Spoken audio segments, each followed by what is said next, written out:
네, 우선 달러 환율 같은 경우는 아까도 말씀드렸다시피 연준 금리 인하 직전까지는 많이 내려갈 수는 있을 것 같습니다.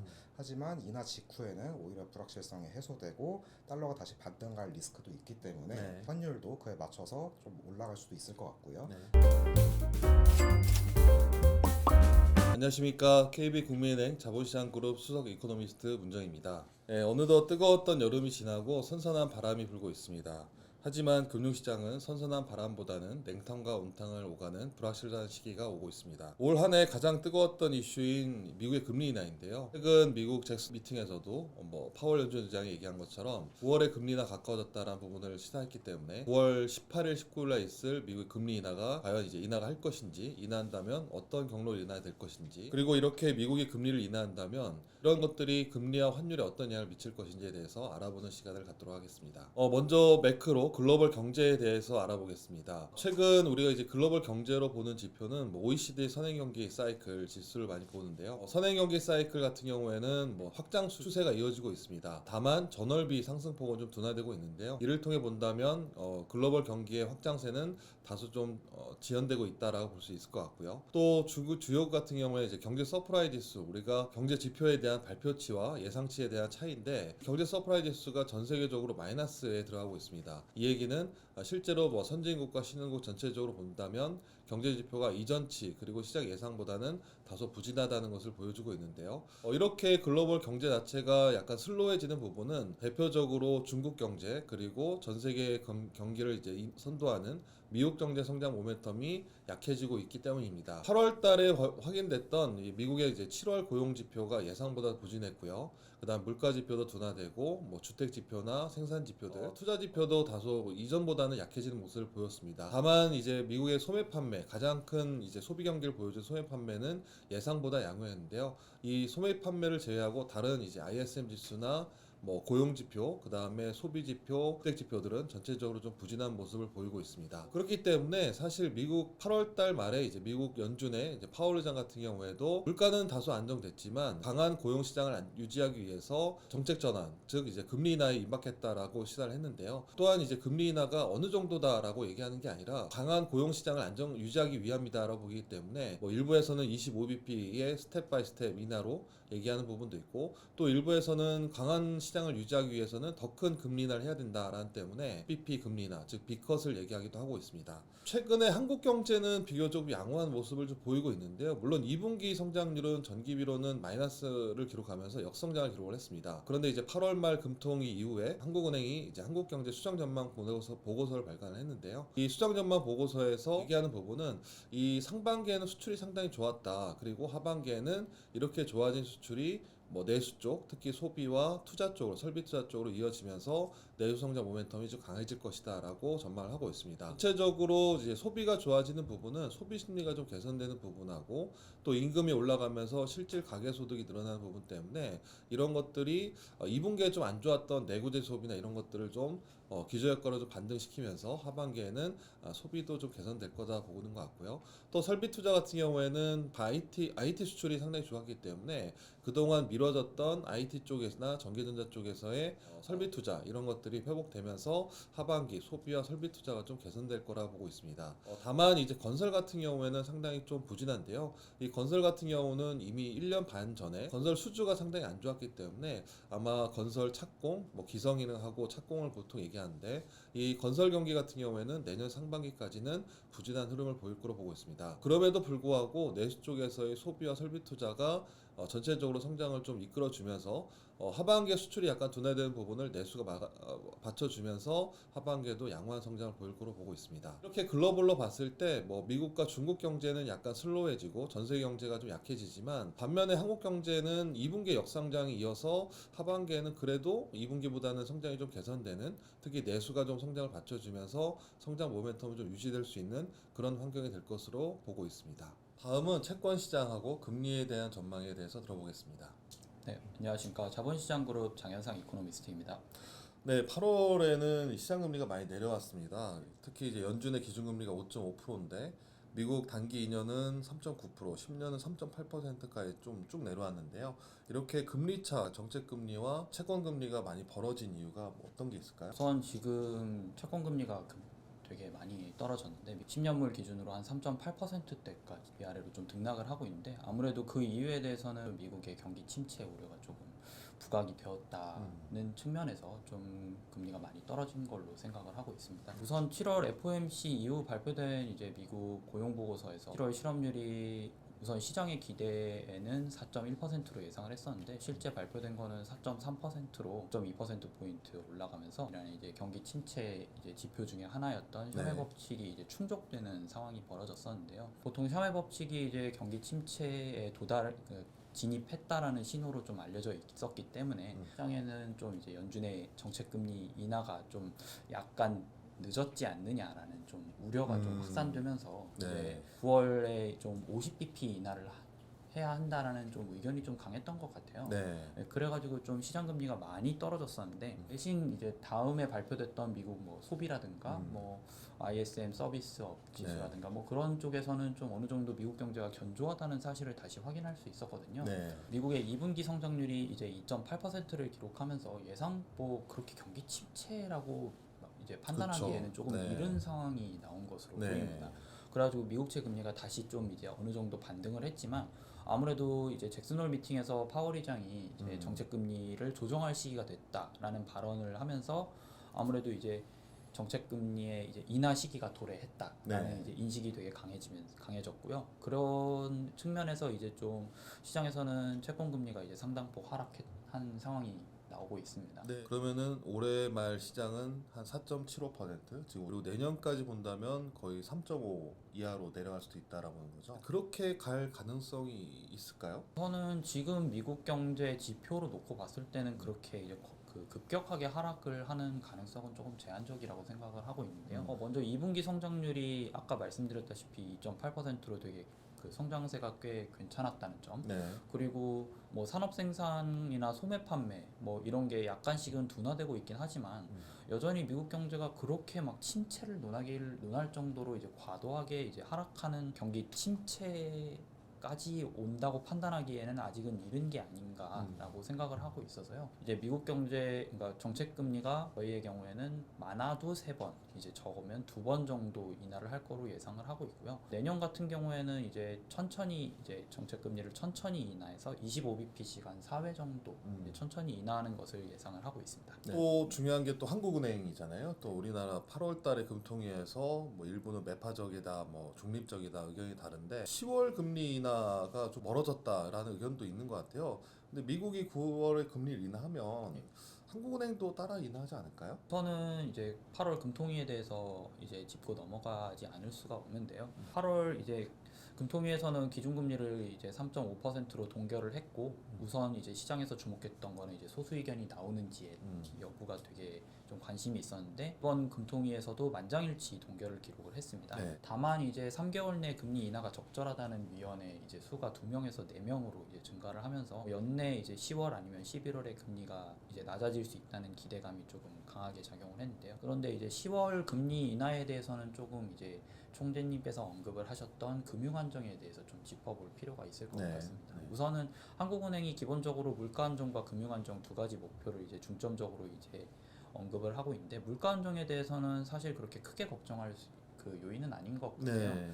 왜냐하면은 이제 다음 주 이제 9월 초에 발표되는 파월 물가 상승률의 경우에는 아무래도 이제 기저 효과가 작년에 너무 강했기 때문에 8월에서 10월까지 2% 초반대 심하면은 이제 1%대까지 이제 나올 가능성이 되게 높아졌거든요. 네. 한국은행이 물가 이제 목표를 2% 내외로 유지를 하고 있는 만큼 이제 물가 안정에 대해서는 어느 정도 이제 걱정을 덜었다고 볼 수가 있는데 네. 문제는 이제 금융 안정이겠죠. 이제 아파트 가격 서울을 중심으로 좀 워낙 가속화되어 있고 이제 금융 안정 측면에서는 이제 가계 부채를 좀 억제를 해야 한다는 좀 네. 인식이 되게 강화되고 있는 상황이에요. 근데 이제 부동산 가격 상승세가 좀 계속 지속되고 있는 가운데 계속 이제 이제 부동산 계약 같은 경우에는 부동산 계약과 이제 실제 가계 대출 간에 이제 시차가 좀 있는 상황이기 때문에 네. 9월 가계 대출까지 좀 증가세가 약간 이어질 가능성이 좀 높은 상황이에요. 그래가지고 좀 이제 10월 금리 인하에 대해서 어려움이 있을 것이다라는 이제 좀 시장의 의견이 좀 제기되고 있는 상황이지만 저희 같은 경우에는 정부의 정책이 워낙 이제 가계 대출을 억제하는데 좀 강조를 하고 있는 상황이고, 그리고 10월 금통위가 이제 기간이 좀 10월 말에 그렇죠. 열리게 되어 네, 있는데 네. 그 전까지 어느 정도 가계대출 증가세가 좀 둔화하는 흐름을 계속 이어갈 수 있다고 보면은 저희는 10월 금리 인하가 충분히 가능하다고 생각을 하고 있습니다. 네. 그러니까 미국이나 한국 다 물가는 이제 조금 진정이 됐고, 미국은 고용이 문제고, 한국은 가계대출이 문제고, 네. 그래서 그것만 확인되면은 인하할 수 있는데, 그래도 한국은 10월, 미국은 9월, 네. 맞죠? 네. 지금 시장에서 가장 궁금한 게 미국의 금리가, 그러니까 장단 금리죠. 최근 보면은 뭐 장기 금리, 뭐 장기 채권 투자도 많이 하시는 것 같고, 미국의 장기 금리가 올해 말 얼마까지 내려갈 거냐, 얼마까지 내려갈 수 있을까요? 저희 같은 경우에는 기본적으로 이제 연준의 정책 금리 인하 횟수를 이제 2회에서 3회로 예상을 하고 있는 만큼 뭐 향후에 추가적으로 금리가 이제 내년에 이제 금리가 낮아진다고 하더라도 지금 10년물 금리는 어느 정도 그 연준의 올해 정책 금리 인하를 상당 부분 반영을 했다고 생각을 네, 하고 있습니다. 기본적으로는 이제 연말 정책 금리가 지금 이제 다른 조건이 일정하다는 가정 하에서 10년물 기준으로는 많이 내려가도 하다는 3.7% 수준으로 나올 것 같고요. 미국의 10년물 금리가 3.8%인 이상 아무래도 이제 연말까지 추가적으로 내려갈 뭐 요인은 그렇게 룸은 남아있지 않다고 생각하고 있습니다. 네, 9월달 유로도 있고 또 미국도 금리 인하 또 예상이 되고요. 다만 한국은 9월에 회의가 없기 때문에 뭐 10월 정도 네. 추가로 아마 금리를 처음으로 이제 금리 인하 할 거다 보고 있는데, 이 시장 금리는 상당 부분 뭐 정책 금리 인하를 반영하고 있어서 시장 정책 금리가 내려간다고 하더라도 시장 금리가 내려갈 폭은 크지 않다라고 보는 게 맞죠? 예. 네. 9월달하고 이후에 이제 금리 전망에 대해서 들어봤습니다. 네, 다음은 외환시장 쪽에 9월달 외환시장의 달러원 환율 전망에 대해서 들어보겠습니다. 네, 안녕하세요. 이코노미스트 이민혁입니다. 네, 달러 환율이 벌써 이제 1330원까지 내려왔습니다. 네. 저희가 지난 8월달에 1330원에서 90원 정도 레인지 잡았고 하반월에 좀 내려갈 거다에 네네. 거의 좀 비슷하게 맞춘 것 같아요. 네네. 근데 이제 1330원까지 내려오다 보니까 더 내려갈 거냐, 아니면은 뭐 미국의 금리 인하도 있으니까 네. 그래서 그런 얘기들이 있는데 다시 좀 1330원에서 멈춰 있는 모습이에요, 환율이. 네, 맞습니다. 왜 1330원에 좀 멈춰 있을까요? 첫 번째 이유로는 환율이 좀 급하게 내려간 측면이 있는 것 같습니다. 사실 7월 말까지만 해도 거의 70원대 머물다가 8월 넘어오면서부터 거의 40원 이상 내려갔거든요. 사실상 좀 원화도 이제 뒤늦게 강세로 따라가면서 네. 환율도 이제 새로운 레인지에 진입한 것으로 보이는데, 사실 아까도 이제 말씀드렸다시피 달러가 더 이상 약해지고 있지는 않거든요. 네. 뭐 아무리 뭐 9월에 금리 인하가 이제 좀 가시권에 들어왔다고 해도 현재 달러 지수도 이제 100포인트에서 101포인트 네. 정도에 이제 멈춰 있는 상황이고, 네. 달러원 환율 자체도 인덱스 따라가면서 거의 좀 박스권에 갇힌 모습인 것 같습니다. 네. 네, 환율이 좀 박스권에 좀 갇혀 있는데 9월달 앞에서 유로 미국이 금리 인하를 앞두고 있다고 합니다. 네. 유로가 9월 12일, 그다음 네. 미국이 19일이죠. 유로와 미국이 금리를 인하한다면 그래도 환율은 좀 갇혀 있을까요? 우선 과거 경험적으로 보면은 네. FOMC 인하 직전까지는 미국채 금리도 전반적으로 조금 내려가는 경향은 있습니다. 물론 이제 앞에서 말씀드렸다시피 너무 지금 과도하게 내려갔기 때문에 네. 뭐 더 많이 내려갈 룸은 그렇게 크지는 않지만 네. 그래도 전반적인 과거 사이클을 감안해 보면은 완만하게는 좀 더 약해질 것 같습니다. 네. 달러가요. 네. 그래서 이제 환율도 그에 맞춰서 더 내려갈 것 같기는 한데, 사실 또 이제 금리 인하 직후에는 이제 오히려 불확실성 해소라든지 네. 뭐 미국 경기 부양에 대한 기대 때문에 부채 금리도 다시 오를 수도 있거든요. 네. 그렇게 되면 또 달러도 반등하면서 달러원 환율도 오히려 조금 더 다시 높아질 수 있는 여지도 열어놔야 되지 않을까 싶습니다. 네, 그러면은 미국이 금리 인하를 하기 전에 오히려 환율이 좀 내려가고, 네. 금리 인하 이후에는 불확실성 해소나 이벤트 소멸 때문에 다시 좀 올라갈 수 있다라고 보는 거죠. 네네. 그러면 9월 달에 달러 환율 레인지는 어느 정도에 움직일까요? 우선 저희는 1290원에서 1350원 사이로 조금 넓게 잡고 있는데요. 네. 중간 값은 1320원 정도고요. 우선 1290원을 보고 있는 이유는 아직 이제 9월에 뭐 연준 인하가 확실하기는 해도 네. 아직까지는 뭐 25bp인지 50bp인지는 좀 확실하지는 않습니다. 그거 이제 사실상 다음 주 고용을 확인을 해야 되는 부분인데 만약에 이제 고용이 시장 예상보다 굉장히 안 좋게 나온다라고 네. 하면은 다시 이제 B컷 그러니까 50bp 인하에 대한 기대도 다시 커지면서 달러가 또 상당히 또 약해질 수 있는 부분이 있고 네. 그렇게 되면은 환율도 단기적으로는 1,300원 밑으로까지 떨어질 수 있다고 봅니다. 네. 그래서 이제 하단을 1,290원으로 잡았고요. 1,350원인 이유는 앞서도 말씀드렸다시피 FOMC 직후에는 다시 국채금리가 반등하면서 달러도 다시 강세로 돌아설 여지가 있기 때문에 1,350원까지는 오를 수 있지만 사실상 지금 이제 기술적인 지지선이 한 45원대 중후반에서 형성돼 있거든요. 네. 그 이상을 계속 오랫동안 상회하진 않는 한 뭐 다시 환율이 뭐 상승으로 전환하기는 좀 약간은 어려울 것 같고요.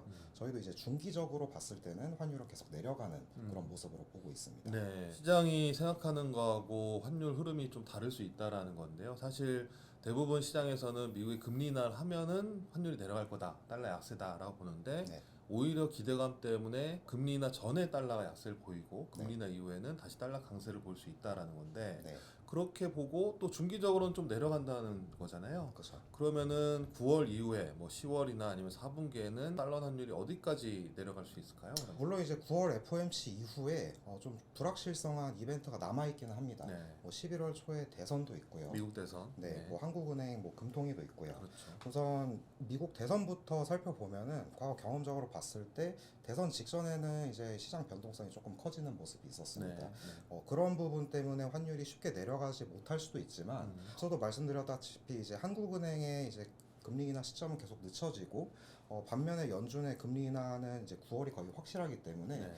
이런 부분에서 이제 한미 장기 금리 차가 오히려 축소될 수가 있거든요. 네. 지금도 이미 축소하고 있는 모습이고요. 네. 그런 부분에 있어서 이제 금리 차가 내려가는 것이기 때문에 환율도 그에 맞춰서 이제 내려갈 수 있다라고 생각이 되고 특히 또 이제 달러원 환율 같은 경우는 연말 효과가 있습니다. 네. 연말에 크게 내려가는 경향이 있는데요. 이런 부분까지 감안을 하면은 네. 아마도 이제 달러원 환율은 12월 평균적으로 봤을 때 한 1,280원 정도 작년 네. 말 수준이랑 비슷한 수준까지 네. 내려갈 수 있을 것 같습니다. 네.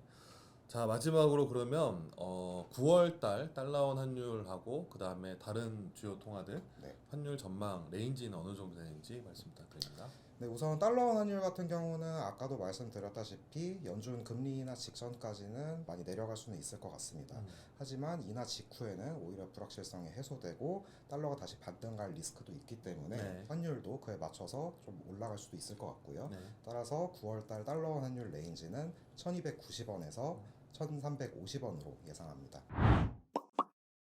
네, 이번 시간에는 9월 글로벌 경제, 그 다음에 금리 환율 전망에 대해서 좀 들어봤는데요. 일단 매크로는 전반적으로 이제 G2, 중국과 미국의 실물 경기가 좀 둔화되고 있다라는 게 확인되고 있고, 그에 따라서 9월달 빅 이벤트, 유로와 미국의 통화정책회의에서 아마 금리 인하, 유로는 아마 추가 금리 인하 할 것 같고, 미국은 이제 첫 번째 금리 인하를 시작하면서 이제 금리 인하 사이클이 시작될 겁니다.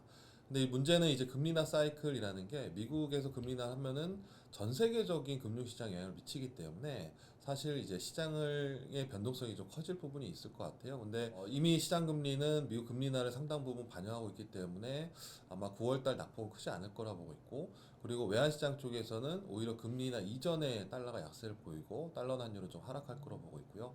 오히려 FOMC 이후에는 불확실성 해소로나 아니면은 이벤트 소멸로 인해서 환율이 다시 좀 올라갈 수 있기 때문에 레인지는 넓지 않기 때문에 상저하고 흐름을 보이지 않을까라고 보고 있습니다. 다만 중기적으로는 미국 금리 인하와 함께 달러는 좀 약세를 보이면서 연말에는 아마 1,300원 이하로 내려가는 그런 흐름이 이어지지 않을까라고 보고 있습니다. 이상 똑똑한 환율 이야기 환율똑똑이었습니다. 감사합니다.